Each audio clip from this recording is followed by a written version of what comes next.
Hey guys, Britt here. Welcome to End Times Bible Prophecy. Make sure to hit the subscribe, like, share, and restack buttons.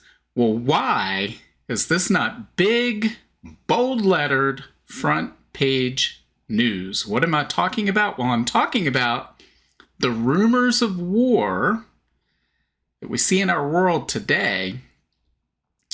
And frankly, it's perplexing how much apathy and silence we hear, how much lack of concern there is from world leaders as well as the general public. Right now, we're under the greatest threat of nuclear war since the Cuban Missile Crisis. Yet, when you look around the world today, most people, maybe not the people watching this channel who are paying attention, but most people are just going about their daily lives, same activities they've always undertaken. Not a care in the world, not a concern for what might be around the corner. We're going to talk about how that relates, I believe, specifically to Bible prophecy. But first, what specifically am I talking about? What is this threat? Let's turn and look at this article right here from antiwar.com. It says, Zelensky says Kursk invasion shows Russia's red lines are a bluff. The Ukrainian leader is urging the United States and its NATO allies to support long-range strikes inside Russia. And we're gonna look at that's already happening, right? So not really sure what he's looking for. I think Zelensky wants nuclear war. He wants to destroy Russia, I guess, even if it means the whole world is destroyed in the process.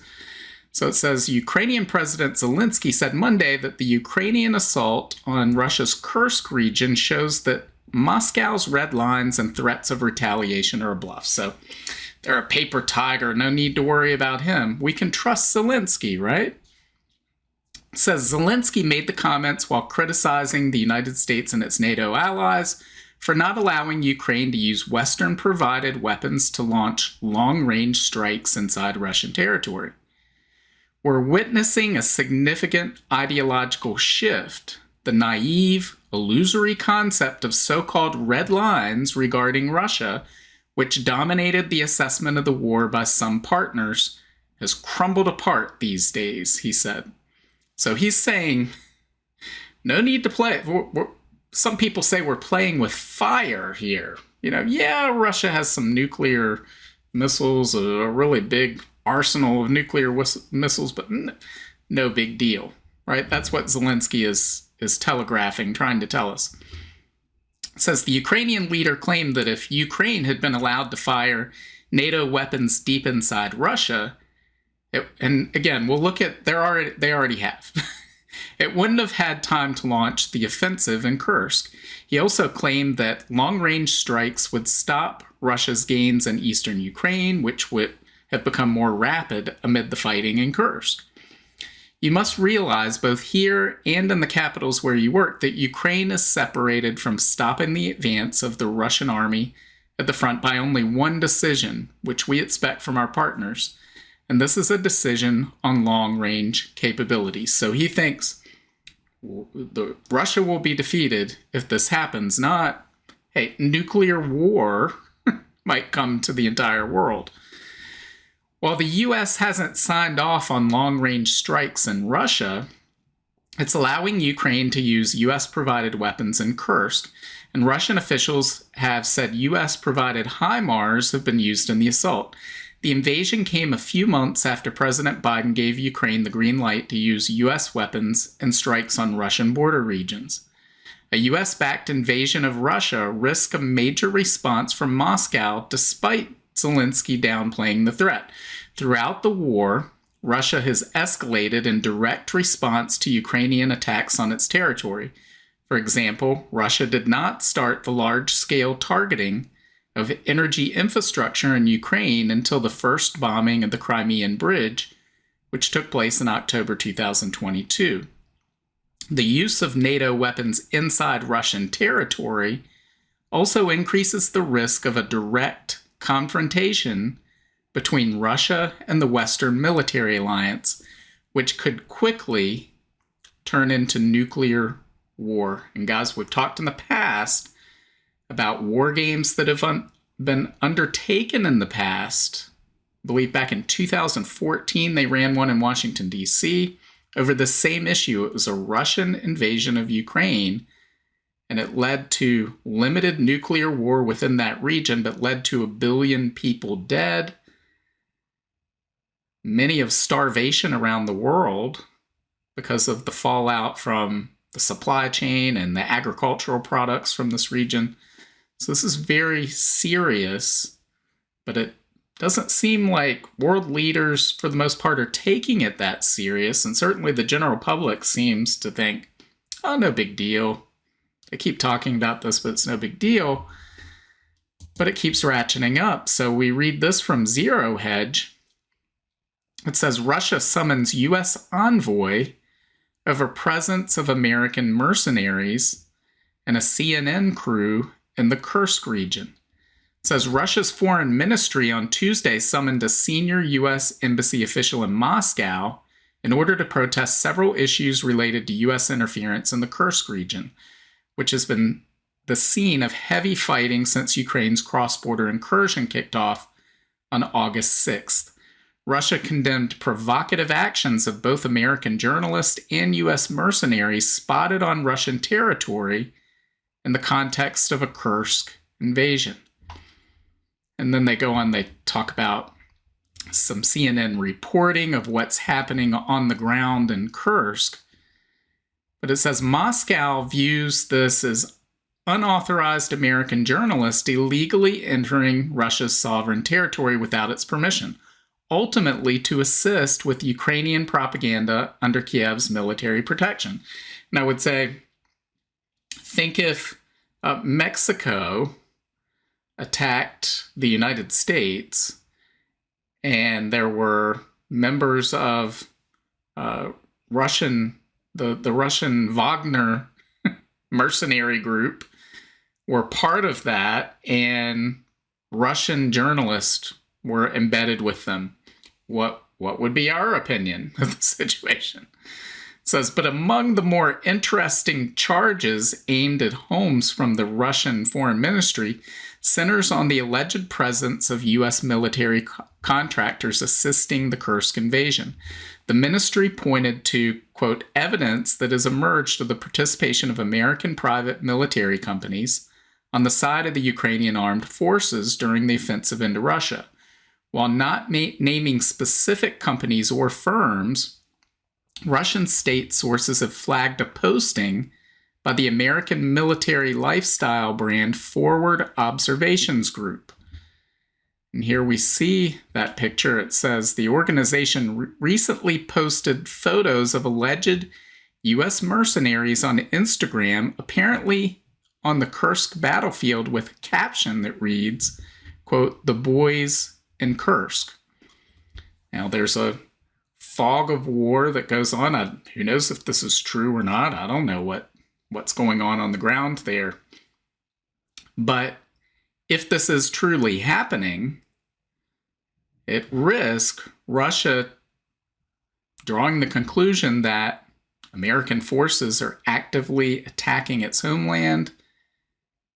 NATO forces are engaged in actively attacking its homeland, and the response could escalate very quickly. This all could escalate out of control very quickly and lead to nuclear war. But no, it's just a paper tiger. This Putin, he has these red lines he draws, but they're meaningless, according to Zelensky. Well, let's go back and take a look at this article from altmarket.us. This is from back in June. Again, this was an event that should have been front page news all over the world. And it should have had everybody on the edge of their seat thinking, what's going on here? We need to resolve this conflict as quickly as possible before it spirals out of control. So what are we talking about? Well, this is about the strange case of the destroyed Russian nuclear radar. It says in the past 2 weeks, and again, this is back in early June, so this was the end of May when this was taking place. It It says in the past 2 weeks, Ukraine has taken credit for at least 2 separate strikes on peculiar targets. Russian, quote, over-the-horizon radar stations using drones with an impressive flight range of at least 1,200 miles. And we're going to put that into perspective in just a moment. It says, until this point, long-range attacks into Russian territory have been exceedingly rare. So why these specific radar stations? And again, we were just reading a recent article from Zelensky saying, give us the ability to strike deep into Russian territory and this whole thing will be over. They've already been doing that. It's not over. And it only risks provoking nuclear war. This says the Varennes DM stations were positioned outside the city of Orsk and the region of Krasnodar, also known as Armavir, making sure I'm pronouncing that right, far away from the front lines in Ukraine. The strikes are being hailed as the furthest Ukraine has attacked into the heart of Russia, but the corporate media has ignored the wider implications of the situation. Surprise. It's likely that the drones used were of US or European origin. NATO has, until the past couple of days, enforced tight restrictions on how their weapons can be used by Ukraine because they understand how not doing so could quickly escalate this out of their control into a global nuclear war. It says long-range drones and cruise missiles hitting targets deep in Russia invites major blowback, including the threat of a nuclear response. That said, it's not so much the weapons used that concerns me. And again, this is the writer speaking. He says it's the specific targets that Ukraine supposedly chose. I think that's a good choice of words. Supposedly chose. Russia's over-the-horizon radar systems have a detection range of at least 6,000 miles. The real range is classified and scan specifically for high-altitude ballistic missiles. They're not designed to detect lower-flying medium-range cruise missiles and drones, meaning the 2 stations destroyed by Ukrainian weapons are meant to act as an early warning system for nuclear attack. The Ukrainians supposedly defied NATO restrictions not once but twice to target radar systems that have nothing to do with them. So let's stop right there. Assuming that Ukraine did this on their own, it's believable or highly probable they were trying to provoke an escalated response from Russia that would draw NATO into the war, which is going to lead directly to nuclear war. So that's how irresponsible the people in charge in Ukraine are. But it could be that they were directed to do that by NATO, which shows how irresponsible the people in NATO are. It's unbelievable, and most people remain oblivious to all of this. It goes on, he says, in fact, the arrays sit in permanently fixed positions, and neither array was actually aimed at Ukraine. They were aimed to the north and southwest of Russia. The Armavir radar was constructed in 2009 to close a gap created by the loss of radars in Ukraine, and was also meant to replace an older Daryl radar in Gabala. Interestingly, Armavir and Orsk search fans watch the skies primarily above the Middle East, including Israel and a large chunk of Europe, including Switzerland. Instead of attacking vital strategic resources like oil refineries or ammo depots, Russia's nuclear defenses are being systematically hobbled. Why? It's important to understand that a strike of this kind deep into the center of Russia requires complex planning and logistics. It cannot be achieved without covert intel on the ground, as well as aid from satellite surveillance. Ukraine relies completely on NATO satellites and intel. No such strike would ever be possible without NATO involvement. Furthermore, the drones used would need to have the ability to evade early detection systems and remain hidden for thousands of miles. This kind of technology comes mainly from the West. In other words, there's no way that these attacks were accomplished by Ukraine without extensive help and approval from the United States or European command. I question the notion that a Ukrainian pilot was even remotely flying the drones. We're talking about some of the most closely defended radar stations in the whole of Russia. He says, so why does any of this matter? Well, guys, it matters because from Russia's standpoint, if they're looking at this and thinking, why are you doing this? Again, maybe it's Ukraine trying to provoke Russia into a response. I don't know. But from Russia's standpoint, can they take a chance that it's Ukraine acting alone when it could be at NATO's direction, NATO saying, let's take out those early warning systems so that we can preemptively strike Russia in a nuclear war. If they believe that, that could be enough to cause a nuclear war. So this is playing with fire completely unnecessarily. It's completely irresponsible. Yet, hardly any of this is really anybody's paying attention to any of this stuff, it seems like. Again, this channel, the people that watch this channel, I'm sure you're paying attention. But most of the world is going about a regular day. Let's look at this article here from just a day or so ago. Russian bombers evacuated as Ukrainian drones strike Arctic base. It's talking about the Murmansk region, so I looked that up just to put this in perspective.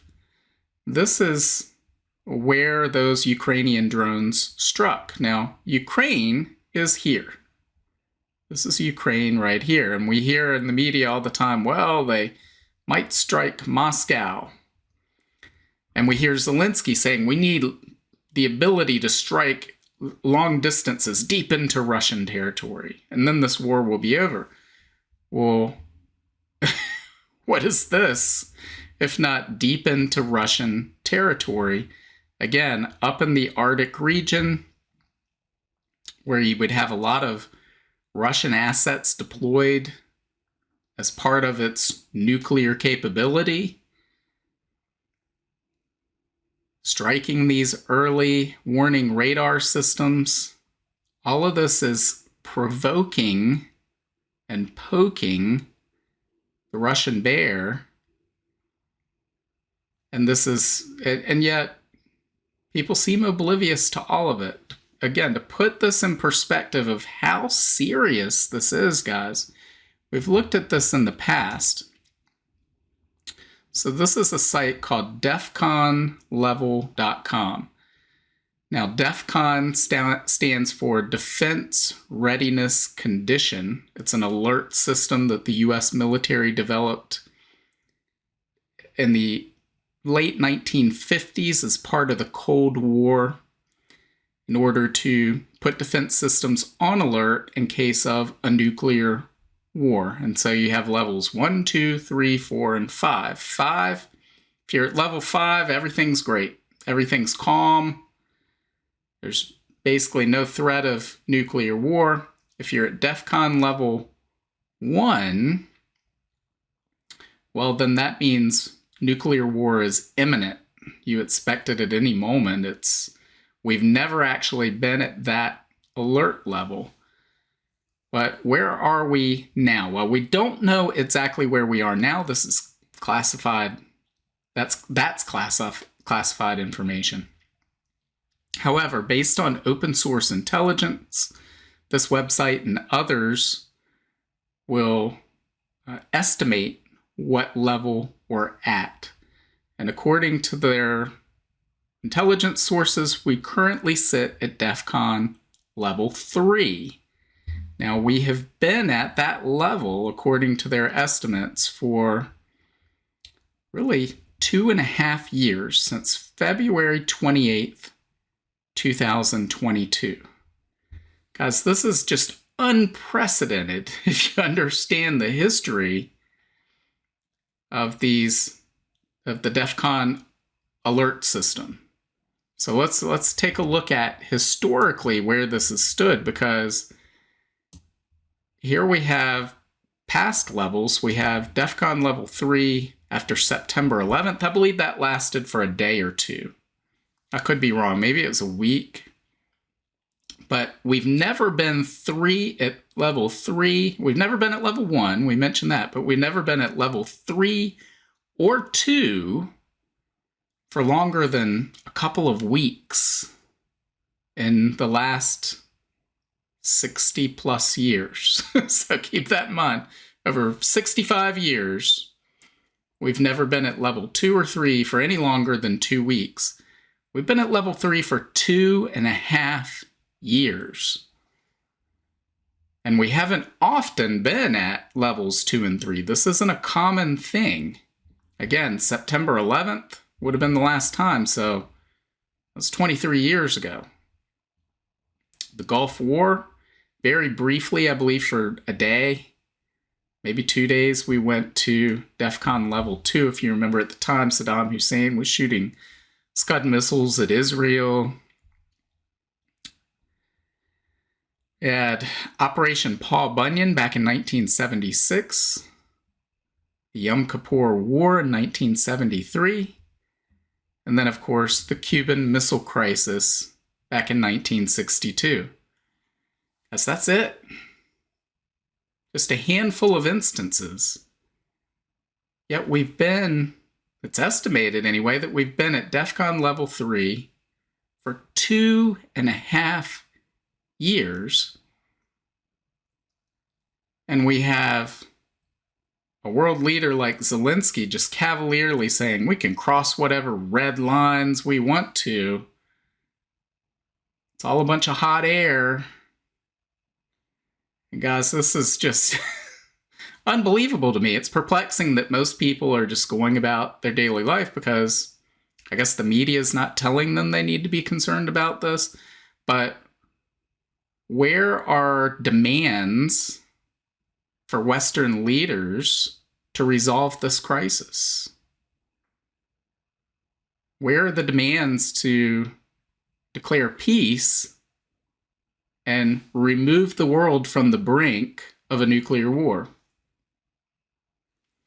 And when I look at this and I ask those questions and think, what are these people thinking? How bizarre is all of this?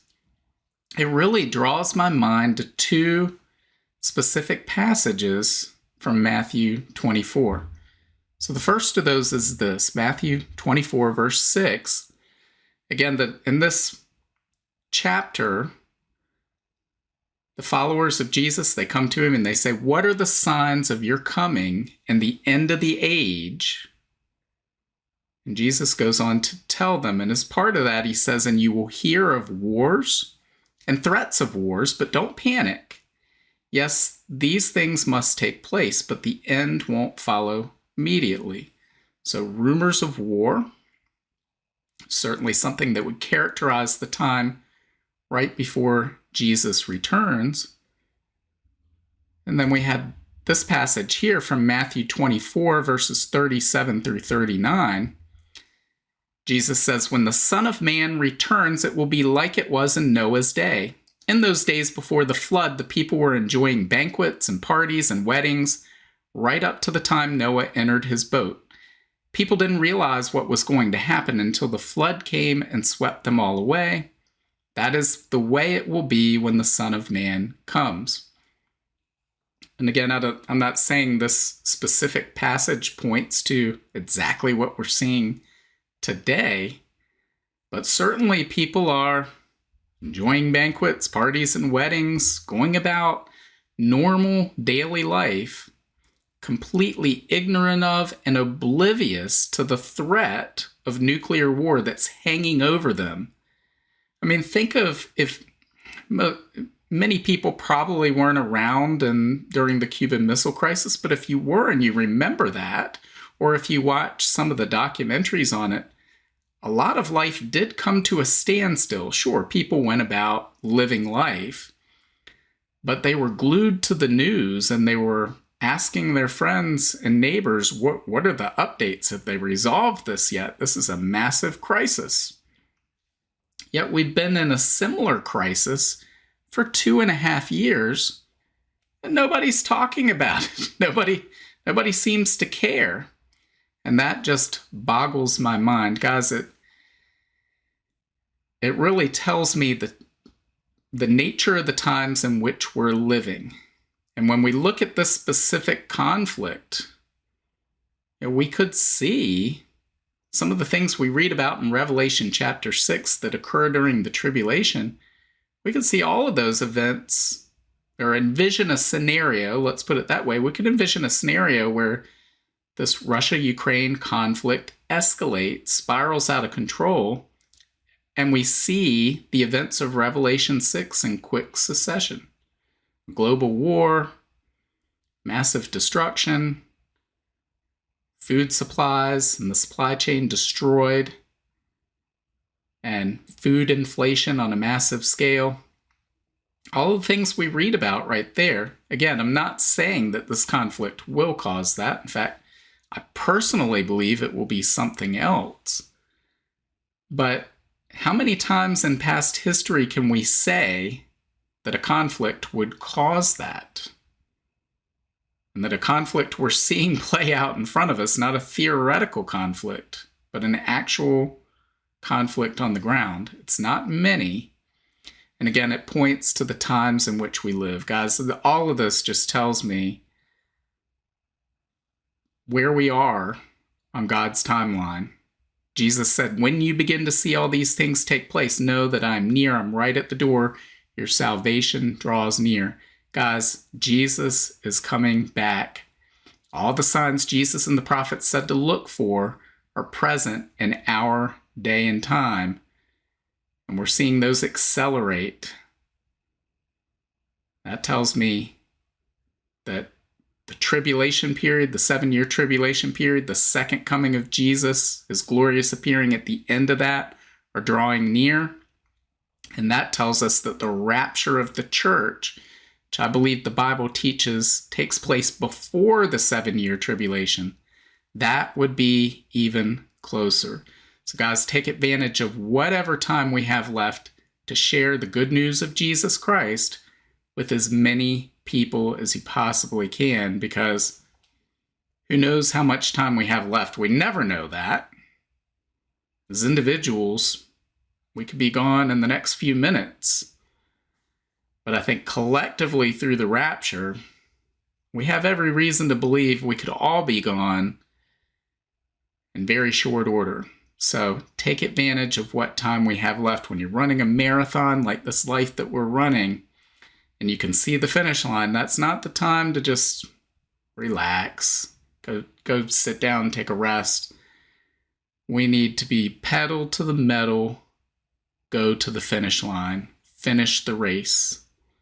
So make sure you're sharing the gospel with the people around you, guys. So what do you think? Maybe you agree with Zelensky and, oh, Russia, Putin, no big deal. We can cross all the red lines we want. Nothing's going to happen. Maybe you think that. If so, leave your comments below. Make sure to hit the like, share, subscribe, and restack buttons. And God willing, I will see you on Monday.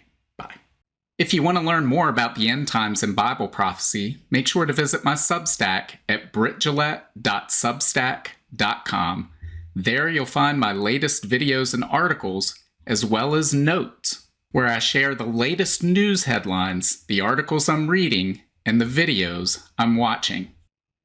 Subscribe for free, and each new post on Substack will be sent directly to your email. Just scroll to the bottom of the homepage and hit the subscribe button. As an added bonus, your first welcome email will include a link to a copy of my free ebook, 7 Signs of the End Times. Also, make sure to check out all of my books. Just look up Britt on Amazon, Barnes & Noble, Apple iBooks, Google Books, Kobo, or anywhere books are sold. Thanks for watching today, and until next time, keep your eyes fixed on Jesus, the author and perfecter of our faith.